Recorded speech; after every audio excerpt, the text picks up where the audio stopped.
Content মনিটাইজেশনের নতুন update নোটিফিকেশনটি আপনারা অনেকেই পেয়েছেন। যাদের কন্টেন্ট মনিটাইজেশন সেটআপ আছে তাদের কিন্তু কন্টেন্ট মনিটাইজেশন ড্যাশবোর্ডের উপরে একেবারে উপরে দেখতে পাচ্ছেন tip creator stories that engage your audience, এরকম একটি নোটিফিকেশন এসেছে। তো এই নোটিফিকেশনের মাধ্যমে ফেসবুক কিন্তু বোঝাতে চেয়েছে আপনার কন্টেন্ট মনিটাইজেশন সেটআপ পাওয়ার পর আপনি কিভাবে আর্নিং বাড়াবেন। যেমনটি কন্টেন্ট মনিটাইজেশন সেটআপ পাওয়ার পর অনেকেই অভিযোগ করতেছেন যে আমাদের রিলস থেকে ইনকাম কমে যাচ্ছে, বা আমরা ফেসবুকে যে কন্টেন্ট পাবলিশ করি সেখান থেকে তুলনামূলক ইনকাম কম হচ্ছে, ভিউজ বেশি থাকলেও ইনকাম হচ্ছে না। তো এই ধরনের অভিযোগ কিন্তু আপনারা অনেকেই করেন। এই অভিযোগটা শুধু আপনাদের না, এটা কিন্তু এই মুহূর্তে যাদের ফেসবুক মনিটাইজেশন রয়েছে প্রত্যেকের ক্ষেত্রে একই সমস্যা হচ্ছে। প্রত্যেকেই কিন্তু ফেসবুক থেকে ইনকাম কম হচ্ছে। তো সে কারণে ফেসবুকের ইনকাম বাড়ানোর জন্য ফেসবুক কিন্তু এই টিপসটি দিয়েছে। যদি আপনি এই নোটিফিকেশনটাকে পুরোপুরি অ্যানালাইসিস করতে পারেন এবং এই অনুযায়ী কাজ করতে পারেন, সেক্ষেত্রে কিন্তু ফেসবুকের কন্টেন্ট মনিটাইজেশন থেকে আপনার ইনকাম বাড়াতে পারেন। তো এজন্য আমরা সর্বপ্রথম এখান থেকে যে নোটিফিকেশনটি এসেছে এখান থেকে আমরা জানবো মূলত ফেসবুকের ইনকাম কেন কমে যেতে পারে, সেটা আমরা আগে জেনে নেব। তো ফেসবুকের ইনকাম মূলত কয়েকটা কারণে কমে যেতে পারে। যেমনটি হতে পারে আপনার ভিডিও কন্টেন্টে কম ওয়াচ টাইম থাকা, অর্থাৎ আপনি যে ভিডিওটা ফেসবুকে পাবলিশ করতেছেন সেই ভিডিওতে জাস্ট পুরোপুরি অনেক দর্শকরা যদি না দেখে সেক্ষেত্রে সেই ভিডিওর ওয়াচ টাইম কমে যায়, সেক্ষেত্রে কিন্তু আপনার ইনকাম কম হতে পারে।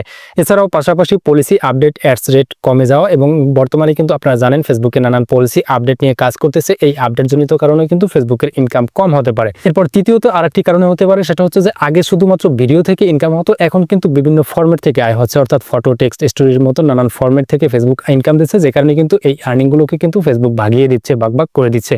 এরপর চতুর্থ আরেকটি কারণে হতে পারে সেটা হচ্ছে যে অডিয়েন্স এঙ্গেজমেন্ট কমে যাওয়া, অর্থাৎ আপনার কন্টেন্টে যদি এঙ্গেজমেন্ট ভিউসের তুলনায় এঙ্গেজমেন্ট কম থাকে সেক্ষেত্রে কিন্তু আপনার ভিউসের আর্নিং কম হবে। তো এই জন্য আপনাকে যে কাজটি করতে হবে, প্রথমত যে কাজটি করতে হবে স্টোরি ও শর্ট কন্টেন্ট ফোকাস করতে হবে। অর্থাৎ আপনি ফেসবুকের আপনারা অলরেডি জানেন ফেসবুকে এখন থেকে কিন্তু স্টোরি আপলোডের মাধ্যমে কিন্তু আপনারা ইনকাম করতে পারেন, যে কারণে আপনাকে অবশ্যই কিন্তু ফেসবুকে স্টোরি আপলোড দিতে হবে। পাশাপাশি শর্ট কন্টেন্টগুলোকে এমনভাবে কোয়ালিটিফুল করতে হবে যাতে দর্শকরা পুরোপুরি সেই কন্টেন্টটা দেখে।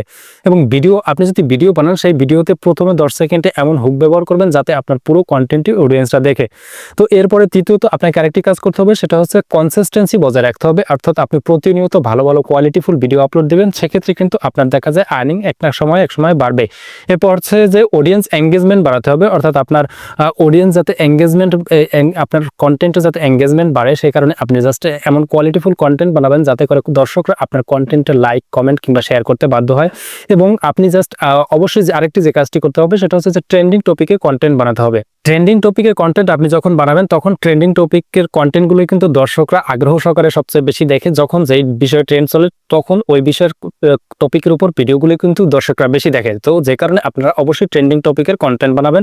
এরপর হচ্ছে যে আপনাকে যে কাজটি করতে হবে কোয়ালিটি এবং কনসিস্টেন্সি, এই দুইটা জিনিস আপনাকে বজায় রেখে কাজ করতে হবে।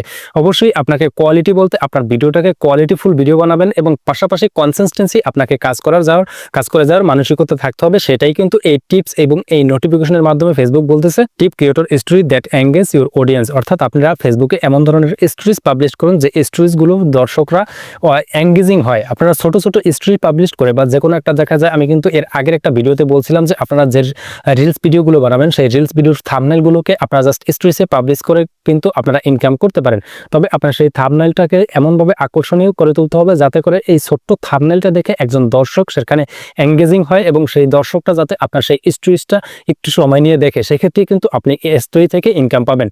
তো আশা করি ফেসবুকের এই নোটিফিকেশনের মাধ্যমে ফেসবুক কি বোঝাতে চেয়েছে সে সম্পর্কে শর্টলি বোঝাতে পেরেছি। ভিডিওটি কেমন লাগলো নিচে কমেন্ট করে জানিয়ে কিন্তু ভুলবেন না। এছাড়াও পরবর্তীতে এরকম আরো ইম্পর্টেন্ট ভিডিও পাওয়ার জন্য আমাদের ফেসবুক পেজে ফলো দিয়ে ইউটিউব চ্যানেলে সাবস্ক্রাইব করে রাখবেন।